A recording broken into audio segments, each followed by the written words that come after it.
Assalamualaikum warahmatullahi wabarakatuh.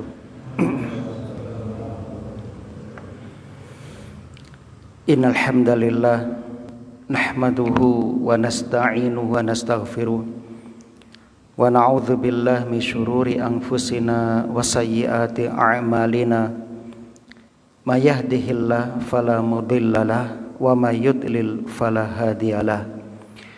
Asyhadu an la ilaha illallah wahdahu la syarikalah wa asyhadu anna Muhammadan abduhu wa rasuluh. Qala Allahu ta'ala fil Qur'an, a'udzu billahi minasyaitonir rajim. Ya ayyuhalladzina amanu taqullaha haqqa tuqatih wa la tamutunna illa wa antum muslimun. Wa qala ta'ala, ya ayyuhalladzina amanu taqullaha wa qulu qawlan sadida yuslih lakum a'malakum wa yaghfir lakum dzunubakum wa may yuti'illaha wa rasulahu faqad faza fawzan 'azima. Amma ba'du. Waalaikumsalam.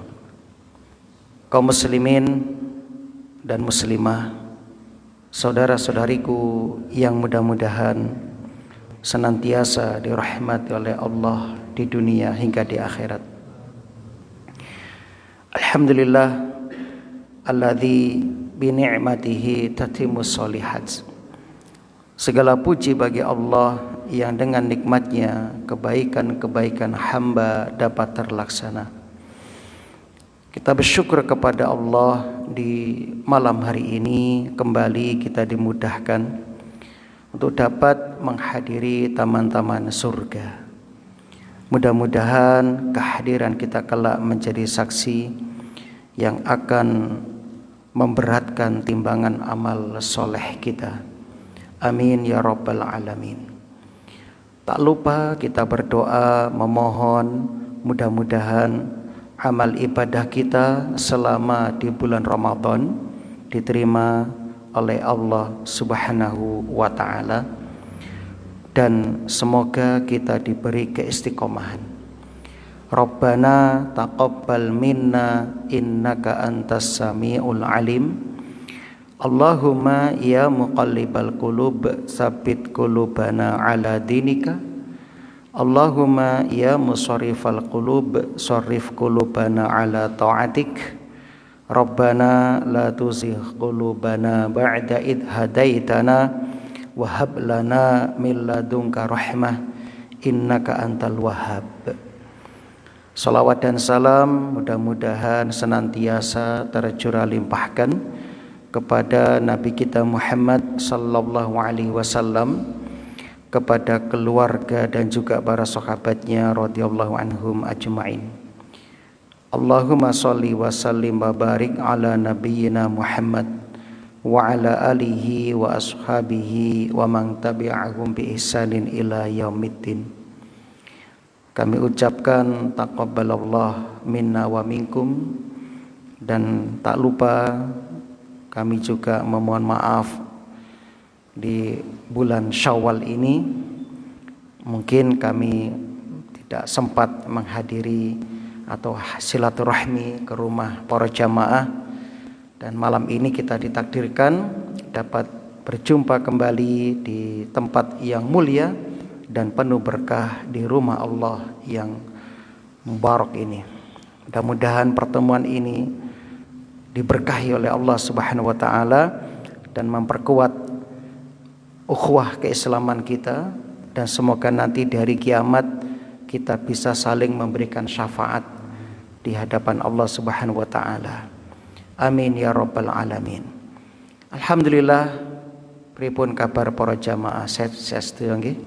Alhamdulillah. Dan kami doakan yang ada uzur syar'i atau sedang sakit ya, semoga diberi kesembuhan, diberi kesabaran, dan semoga diangkat penyakitnya dan diberi pahala yang melimpah. Amin ya rabbal alamin. Kalau tidak salah, kita terakhir membahas tafsir surah Al-Maidah ayat yang ke-6 tentang syariat bersuci, yaitu berwudu dan tayamum serta mandi besar. Setelah Allah menyebutkan ayat tentang pensyariatan bersuci, Allah menutup di ayat yang ke-6 kemarin dengan firman-Nya, A'udzubillahi minasyaitonirrajim, wal yutimma ni'matahu 'alaikum la'allakum tashkurun.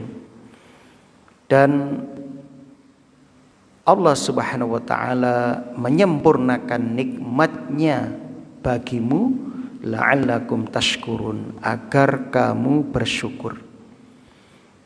Sehingga dari ayat ini kita mengetahui semua syariat yang Allah syariatkan itu hakikatnya adalah nikmat. Dados sedaya kewajiban syariat kata salat, siam, poso, ya, kemudian zakat, ya, sedekah, haji, umroh, termasuk berwudu, mandi, tayamum, itu semua adalah nikmat dari Allah Subhanahu wa taala.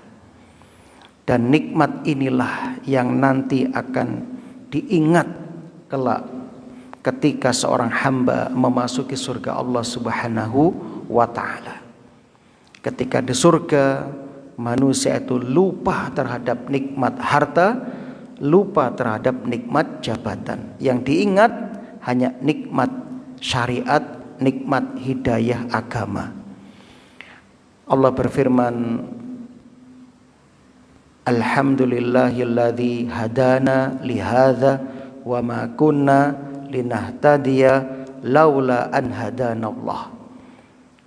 Segala puji bagi Allah, kata penghuni surga, yang telah menunjukkan kepada kami nikmat hidayah mendapatkan surga ini. Kalau bukan karena hidayah dari Allah, ya, laula an hadanallah, ya, kalau bukan karena hidayah dari Allah, maka kita tidak akan termasuk yang mendapatkan petunjuk ini. Maka kaum muslimin, orang Yahudi pernah menjumpai sahabat Umar bin Khattab radhiyallahu an. Kemudian orang Yahudi bertanya, apakah di dalam agamamu terdapat nikmat yang sangat besar, yang seandainya nikmat itu diturunkan kepada kami orang Yahudi, kami akan menjadikan turunnya nikmat itu sebagai hari raya. Ya. Kemudian Umar bertanya, nikmat apa itu? Kata orang Yahudi, bukankah Allah ketika haji wada menurunkan kepada kalian satu surat, satu ayat, yaitu al-yawma akmaltu lakum dinakum wa atmamtu alaikum ni'mati wa raditu lakumul Islam madina. Betul kata Umar, bahkan aku di waktu itu menyaksikan langsung turunnya ayat itu. Nah, itulah yang saya maksud. Tidak ada nikmat yang paling besar kecuali nikmat hidayah. Nikmat hidayah. Maka muslimin, sesibuk apapun panjenengan, maka sempatkan untuk menghadiri majelis taklim guna mempelajari ilmu syariat, ilmu agama.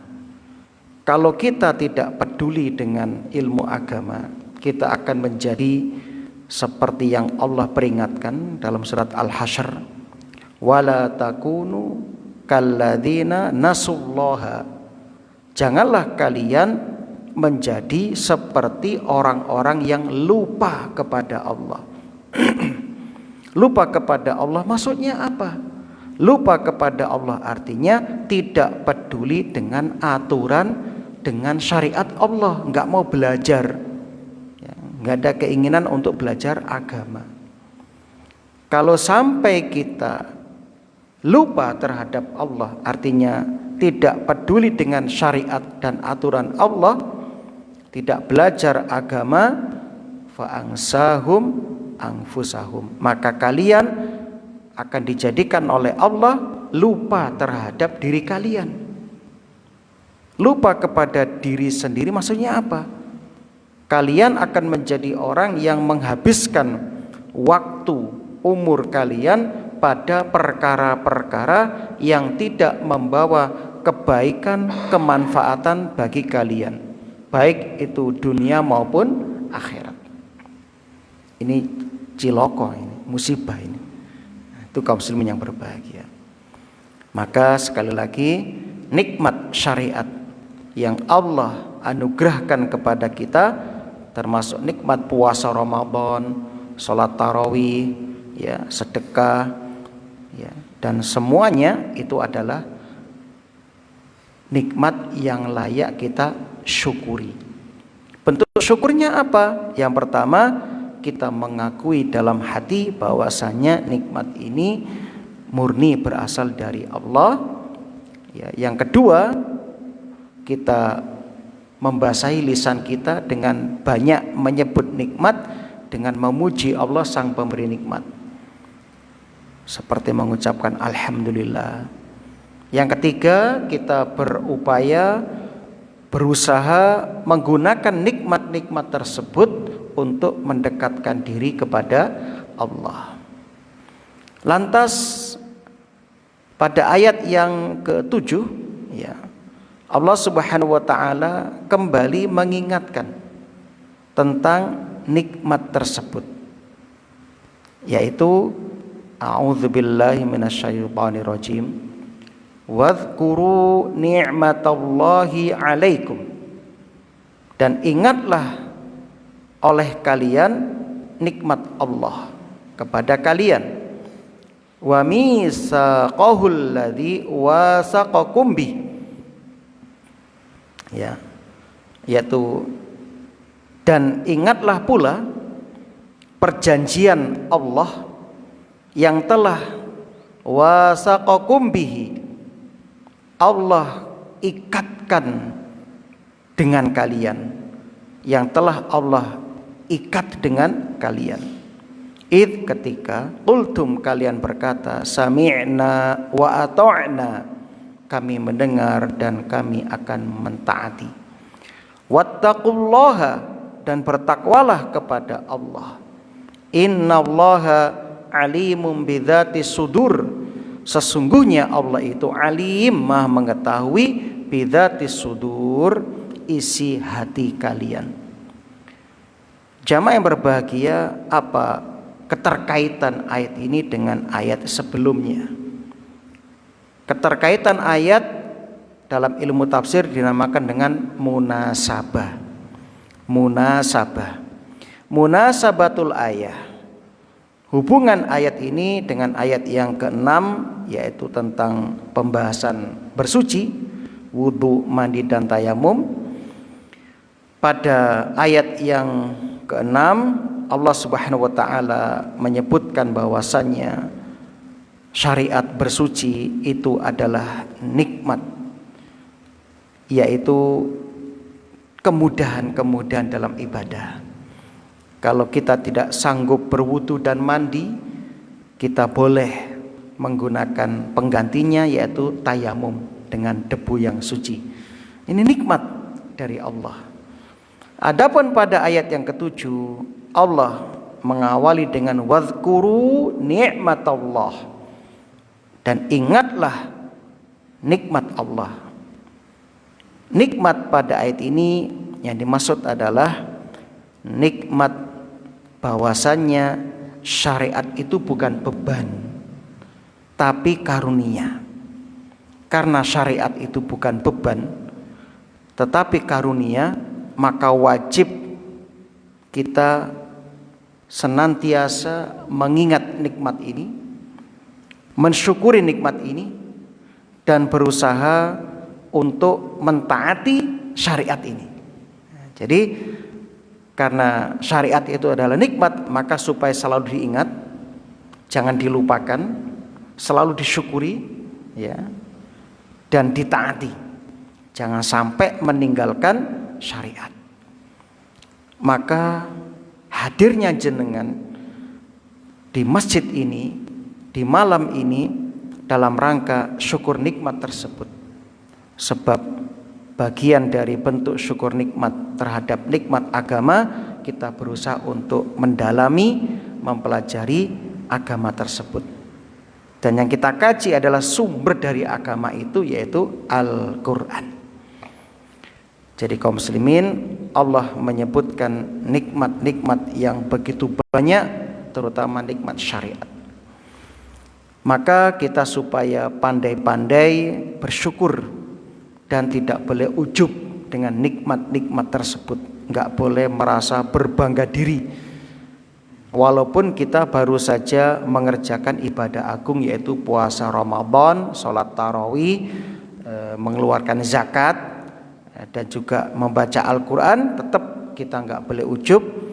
Maka tidak boleh ada dalam diri kita perasaan kita sudah banyak pahalanya, sudah pasti diterima ibadah kita. Jangan, ya.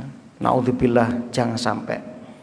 Sebab tidak ada jaminan dari Allah puasa kita sudah mesti diterima, tarawih kita sudah mesti diterima, zakat kita juga demikian, tilawah kita juga demikian, belum ada jaminan. Makanya kita berusaha menjadi hamba yang bertakwa. Sebab innama yataqabbalullah minal muttaqin. Allah hanya menerima amal ibadah dari orang yang bertakwa. Dan juga contoh dari para pendahulu kita, dari para nabi dan rasul, dan juga para salaf, para sahabat, tabi'in, tabi'ut tabi'in, selesai mengerjakan amal ketaatan bukan berbangga diri, tapi justru ya merendahkan diri, memohon kepada Allah. Contohnya Nabi Ibrahim dan Ismail alaihi wassalam.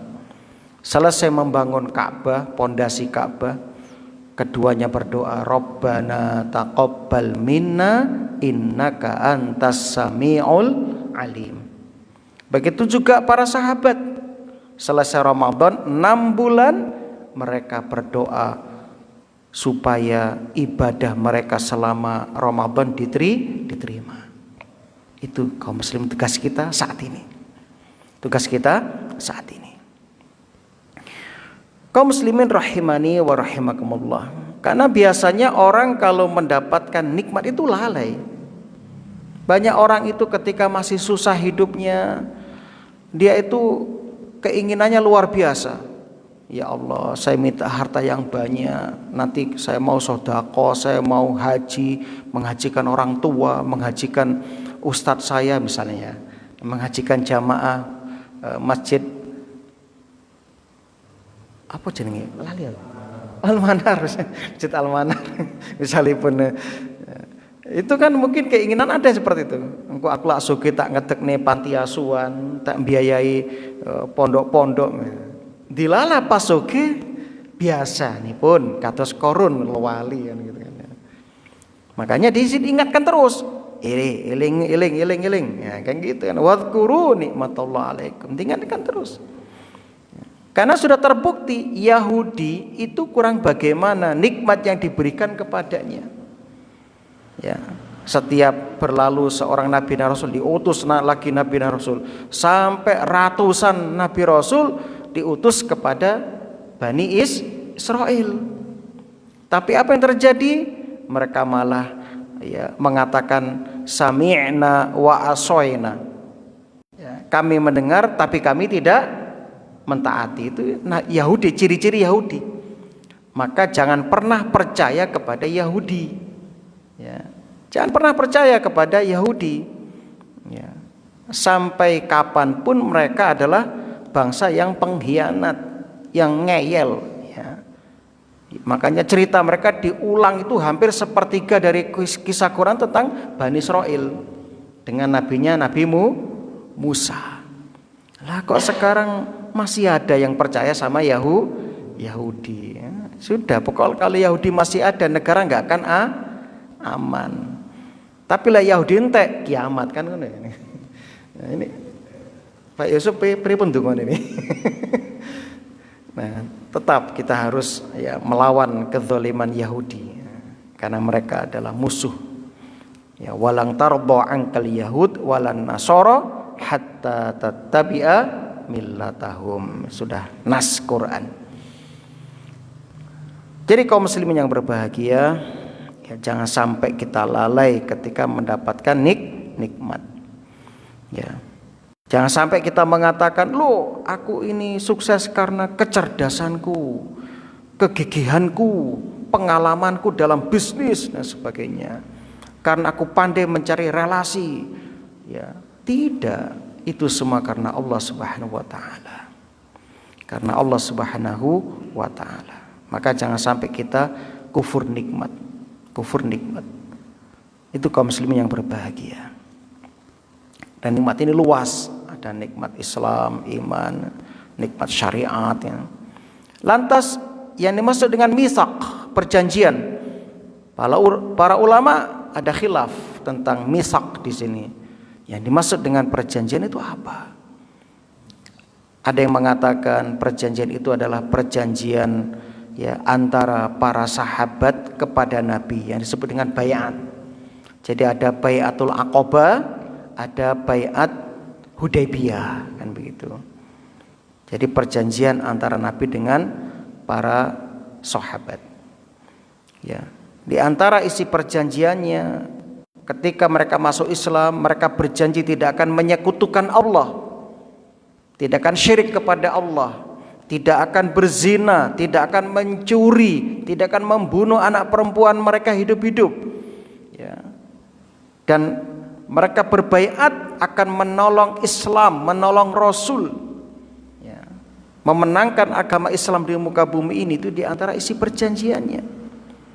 Maka orang Islam itu di antara ciri-cirinya adalah selalu memenuhi perjanjian mereka. Beda dengan munafik. Kalau munafik itu sebagaimana yang Rasul sebutkan, ayatul munafik salas. Wa idza hadasa kadzaba wa idza wa'ada akhlafa wa idza tumina khana. Orang munafik itu kalau berbicara berdusta, kalau berjanji nulayani janji, kalau diberi amanat berkhianat, itu munafik. Orang Islam tidak boleh sama dengan munafik, dengan ahli kitab. Orang Islam yang sejati harus, ya, berbeda dengan mereka. Ya, kita harus komitmen.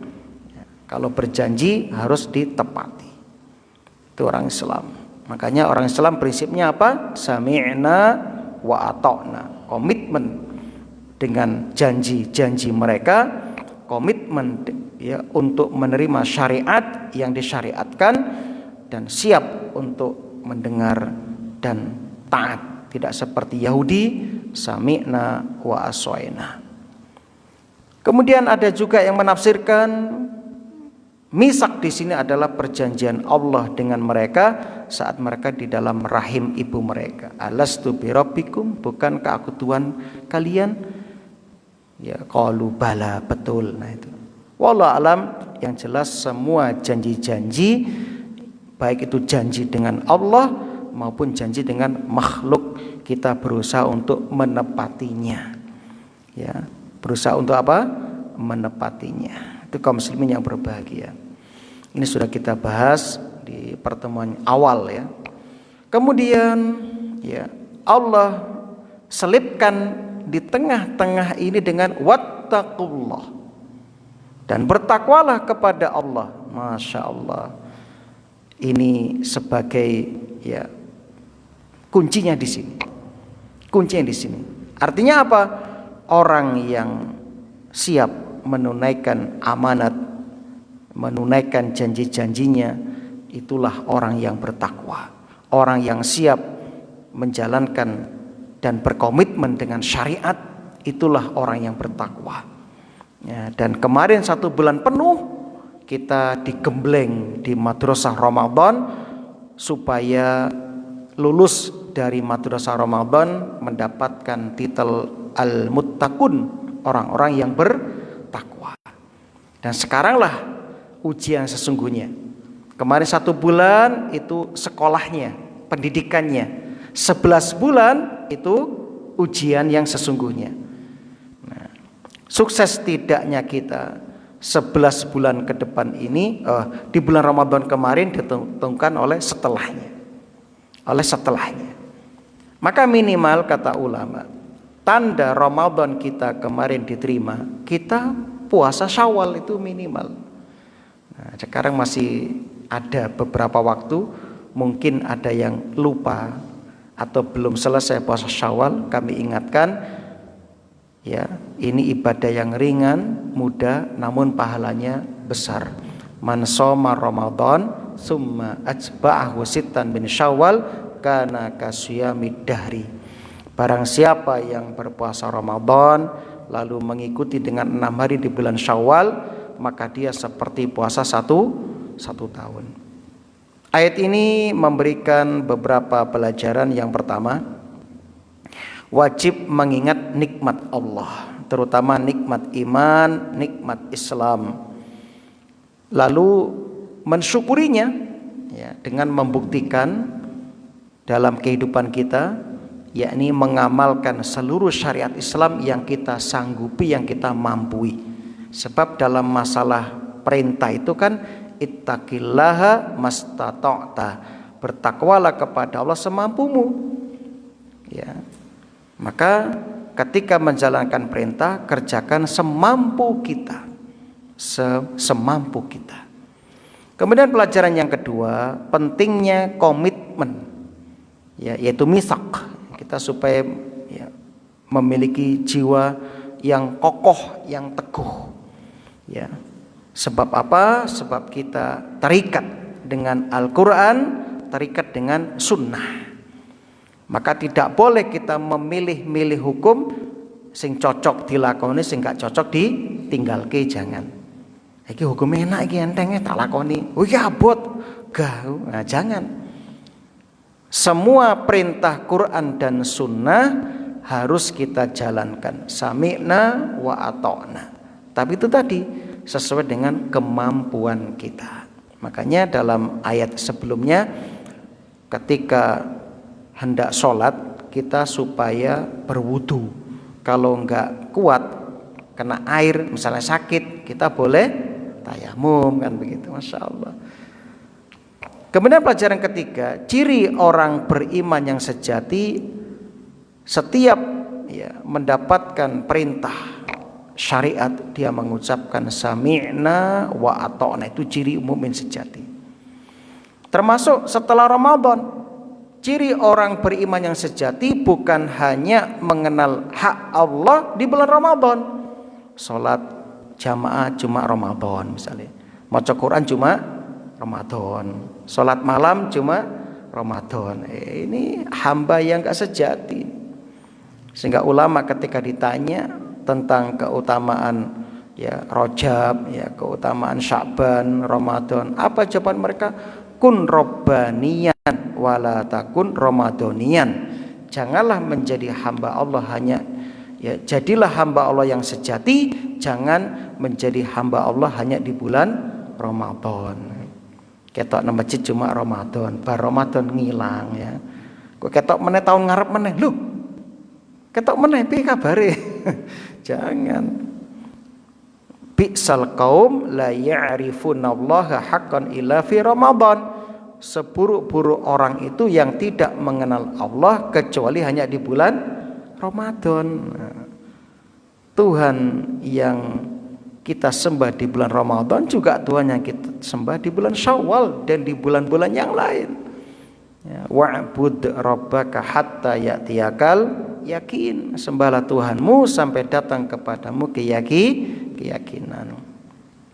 Pelajaran berikutnya, kita tidak boleh menjadi orang yang munafik, ya, menyembunyikan kekufuran, menyembunyikan kebencian kepada syariat walaupun dia mengerjakan syariat. Nggak boleh. Kenapa? Sebab innallaha alimum bidzati sudur. Allah tahu isi hati kalian, ya. Walaupun dia tampaknya taat tapi hatinya menolak, Allah tahu itu, ya. Makanya kita berupaya untuk melakukan, muhasabah niat. Nah, ini penting. Ya, apakah kita sudah ikhlas dalam mengaji, dalam berdakwah, dalam sholat, dalam mencari nafkah, apakah betul-betul sudah ikhlas? Ya. Dan inilah salah satu kiat yang menjadikan kita tetap istiqomah. Jadi di antara kiat agar selepas Ramadan kita bisa ajek continue istiqomah anggenipun ibadah, maka mulai sekarang jadikan orientasi kita adalah akhirat, ikhlas lillahi ta'ala. Sehingga Imam Malik mengatakan, maka nalillah yabqa, segala sesuatu yang dikerjakan karena Allah mesti kekal. Itu kaum muslimin. Pelajaran yang kelima dari ayat ini menunjukkan perbedaan yang sangat jelas antara manhaj seorang mukmin dan ahli kitab Yahudi Nasrani. Orang beriman itu manhaj mereka adalah, jalan hidup mereka adalah tunduk total kepada syariat, sami'na wa ata'na. Sedangkan manhaj ahli kitab sami'na wa asoyna. Itu perbedaannya. Yang terakhir, takwa sebagai penjaga komitmen seorang muslim. Tanpa takwa, janji akan mudah dilanggar. Tanpa takwa, ya, kita akan mudah berdusta, kita akan mudah berkhianat. Maka takwa ini harus selalu menyertai kita. Sampai kapan? Setiap khutbah, setiap kajian, ya, khatib mengingatkan, ya ayyuhalladzina amanu taqullaha haqqa tuqati wa la tamutunna illa wa antum muslimun. Berarti takwa sampai kapan? Sampai mati. Nah, begitu. Ayat berikutnya, Masya Allah, ayat ini juga bagian dari ketakwaan. Apa itu? Perintah agar kita menjadi saksi-saksi yang adil, ya. Allah berfirman, ya ayyuhalladzina amanu, wahai orang-orang yang beriman, ya, hai orang-orang yang beriman. Kunu, jadilah kalian. Ini perintah. Kaidah fikih mengatakan al aslu fil amri lil wujub. Hukum asal setiap perintah adalah wajib. Jadi siapapun orang beriman yang mendengar ayat ini dibacakan, setelah dipanggil keimanannya, maka dengarkan baik-baik, pasang pendengaran kita, siapkan hati kita. Biasanya setelah panggilan ini ada perintah yang harus kita kerjakan, terkadang ada larangan. Ternyata di sini ada apa? Ada perintah. Kunu, jadilah kalian qawwamina lillah, orang-orang yang selalu menegakkan, ya, menegakkan apa? Ya, tentunya kebenaran, ya, lillah, karena Allah. Syuhada bil qisti, dan menjadi saksi dengan adil. Wala yajrimannakum, ya, dan janganlah, ya, kebencianmu itu syana'anu qaumin, ya, kebencianmu kepada satu kaum itu mendorong kamu ala alla ta'dilu, untuk bersikap tidak adil. I'dilu, bersikap adillah. Huwa, karena adil itu aqrabu lit taqwa, lebih dekat kepada takwa. Masya Allah, diselipkan lagi wattaqullaha, dan bertakwalah kepada Allah. Innallaha khabirum bima ta'malun, sesungguhnya Allah itu maha teliti, maha mengetahui apa yang kamu kerjakan, kamu perbuat. Kaum muslimin yang berbahagia, dalam ayat ini Allah menjelaskan bahwa seseorang dalam bersikap hendaklah didasari dengan sikap tegar karena Allah, ya, jadi kalau seseorang itu tegar karena Allah, dia tidak akan mudah digoyahkan walaupun disuap, ya, dengan uang miliaran bahkan triliunan. Dia akan mengatakan yang hak itu hak, yang batil itu batil, ya, seperti itu, ya. Dan sekarang itu barang langka orang yang punya komitmen di atas kebenaran. Saya agak salut ya. Wallahu alam, saya nggak tahu cerita sebenarnya, tapi beredar di media sosial beberapa waktu itu ada polisi di daerah luar Jawa kalau nggak salah mengusut kasus tentang korupsi, kemudian karena mungkin ya tidak direspon atau apa, dia tidak mau berkompromi dengan ya para koruptor, akhirnya dia rela melepaskan jabatannya. Betul ya, ada kemarin ya. Enggak, di mana itu? Enggak mau ya. Masya Allah, ini luar biasa. Jadi memang resiko orang yang mempertahankan kebenaran dan prinsip-prinsip kebenaran ya seperti itu. Ya, lihat para nabi diusir, didolimi, diperangi, dibunuh, ya, diracun, ya. Termasuk nabi kita sallallahu alaihi wasallam. Jadi siapapun yang akan menegakkan kebenaran pasti akan menghadapi seperti itu. Nabi Ibrahim diusir oleh Raja Namrud, ya. Nabi Musa, ya. Semuanya, ya. Nabi Isa, ya, dituduh memberontak dan sebagainya, akhirnya dikejar-kejar hingga akhirnya ya salah seorang di antara yang diserupakan dengannya ditangkap lalu disalib, ya, yang dianggap sebagai Nabi Isa, padahal Nabi Isa diangkat ke langit, ya. Ini fakta yang sampai sekarang banyak orang yang tidak percaya tentang itu.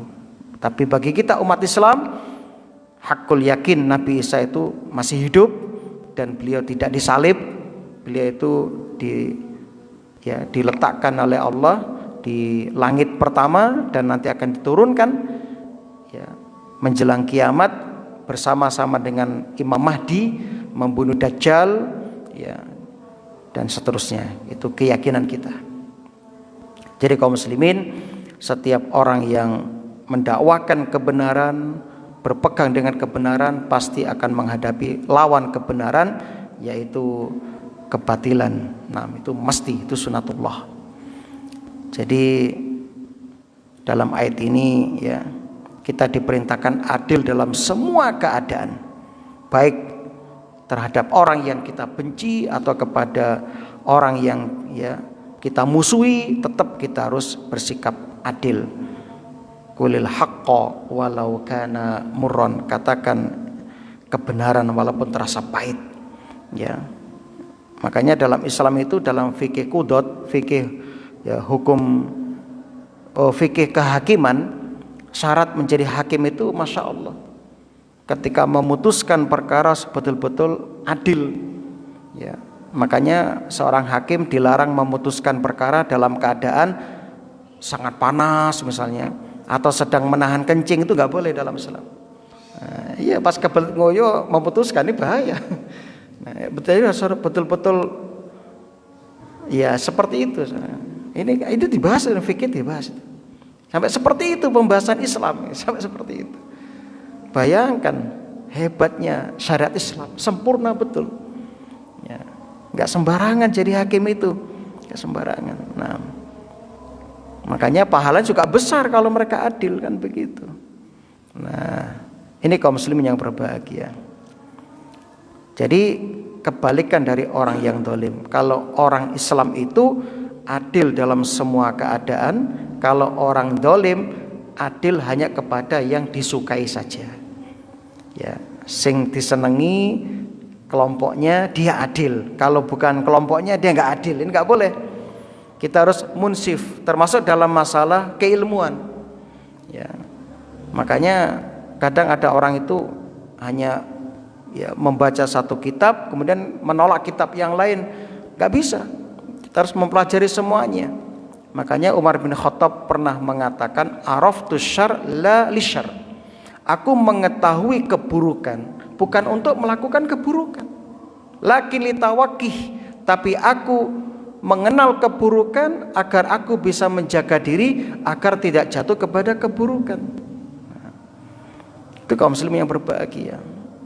Saya juga pernah mendapat informasi dari salah seorang kenalan, Ustadz katanya Imam Fulan ngomongnya begini-begini. Di mana itu? Di tafsirnya. Nah, saya nggak langsung percaya. tafsir apa gitu kan. Tafsir ini jilid berapa? Jilid sekian. Langsung saya cari, saya browsing ya, kemudian saya beli kitabnya, bahkan di Surabaya tak rewangi beli ke sana, tak cari betul itu. Oh, ternyata tidak seperti yang disampaikan. Nah, seperti itu. Jadi itu penting, itu musib namanya. Adil dalam menilai seseorang. Ya, adil dalam menilai kitab juga begitu. Nah, ini penting jamaah. Sehingga ayat ini kata Imam Qurtubi memerintahkan bersikap adil secara mutlak, termasuk adil dalam ya hukum, adil dalam persaksian, adil dalam muamalah umum, termasuk jual beli, pernikahan, hutang piutang, pinjam meminjam. Jadi semuanya harus bersikap adil, jangan ada kezaliman. Jangan ada kezaliman. Apalagi ya kalau melakukan tindakan kezaliman ya dalam memutuskan karena emosi sesaat dan sebagainya, enggak boleh. Enggak boleh. Ayat ini memberikan pelajaran kepada kita. Yang pertama ya, pelajaran yang dapat kita petik ya, keadilan adalah kewajiban yang bersifat mutlak. Tidak boleh ya karena cinta lalu membela mati-matian, enggak peduli betul atau salah, atau karena benci memusuhi mati-matian, enggak peduli benar atau salah. Pokoknya aku gak seneng salah gitu, enggak bisa seperti itu. Harus betul-betul adil. Pelajaran yang kedua, ujian terbesar itu adalah adil saat benci. Ini berat ini. Ya, adil saat benci itu berat. Mudah adil saat suka, sulit adil saat marah. Ini ujian. Nah, kadang kita seperti itu. Ya, apa istilahnya? Like dislike gitu kan sepertinya. Nah, lak seneng ya dukung, lak gak seneng gak dukung. Ini gak boleh. Kita harus tetap ya lapang dada, ya, terbuka pikiran kita, memandang sesuatu harus berdasarkan ya hukum yang ada. Nah, begitu. Kalau memang kita lemah, kita katakan, loh dia tuh betul, saya yang lemah. Nah, bisa jadi seperti itu. Nah, pelajaran berikutnya, keadilan bagian dari takwa. Tidak ada takwa tanpa keadilan. Pelajaran berikutnya, Islam mengajarkan objektivitas. Mengajarkan objektivitas, tidak fanatik buta, tidak zalim. Ya, katakan A ya A, B ya B gitu ya. Walaupun kepada orang yang kita benci. Yang terakhir, larangan mengikuti hawa nafsu. Ya, jadi emosi sesaat itu sering menjadi sebab kezaliman. Menjadi sebab kezaliman. Yang terakhir, ayat ini menjadi dasar hukum dan sosial. Artinya kita harus adil dalam semua aspek kehidupan kita, baik dalam masalah peradilan, masalah dakwah mendakwah, ataupun muamalah hubungan sosial. Mudah-mudahan Allah Subhanahu wa taala memberikan maunah, memberikan pertolongan kepada kita agar kita tetap istiqomah di atas hidayah, di atas Islam dan iman, ya, dan tetap dapat komitmen menjaga nilai-nilai Ramadan yang sudah kita rutinkan selama sebulan penuh, walaupun tidak seperti bulan Ramadan. Kalau Ramadan mungkin jamaah 1 hari 3 juz misalnya, di luar Ramadan paling enggak 1 hari ya 1 juz lah paling enggak, seperti itu, atau 3 lembar kan begitu ya. Nah, tapi mudah-mudahan ini bermanfaat ya. Dan saya tutup dengan satu kaidah dalam ilmu usul fiqh berkaitan dengan ayat wala yajrimannakum syana'anu qaumin, kebencian emosi sesaat tidak boleh menjadi dasar hukum, sehingga ada kaidah al-hukmu yajibu ayyakuna mujarradan anil hawa. Hukum itu harus bersih dari hawa nafsu. Ini kaidah penting dalam usul fikih. Mudah-mudahan Allah Subhanahu wa taala mengampuni dosa-dosa kita dan mewafatkan kita semuanya dalam keadaan husnul khatimah. Subhanakallahumma wa bihamdika asyhadu an la ilaha illa anta astaghfiruka wa atubu ilaik. Aqulu ma tasma'un. Assalamualaikum warahmatullahi wabarakatuh.